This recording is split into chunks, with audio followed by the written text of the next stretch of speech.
Okay, let's talk about frozen shoulder. It's a condition that's super common, yet a total mystery to most.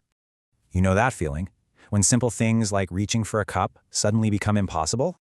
And hey, if you felt this, you're not alone. It hits up to 5% of us. So doctors call it adhesive capsulitis, but we all know it as frozen shoulder. To really get what's going on, you gotta look at the whole journey. It happens in phases. This timeline breaks it all down, from freezing to frozen and finally to thawing out. All right, let's start at the beginning, the freezing phase. This is where it all kicks off. Pain is the #1 thing here, especially at night, and that's when stiffness starts creeping in.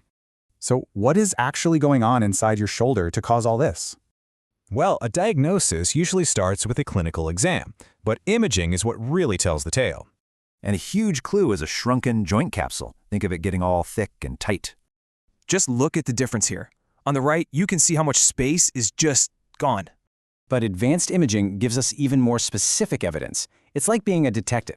An ultrasound can show this ligament right here getting thicker. That's a huge red flag. In an MRI can spot thickening in other spots, like this little pouch down here. Okay, but check this out. There's one specific finding on an MRI that is a 100% giveaway. You see this little area of fat? When it completely disappears on the scan, it's case closed. So, there's our culprit. The capsule around the joint gets thick, tight, and inflamed. Okay, mystery solved. So let's look at the rest of the journey toward recovery.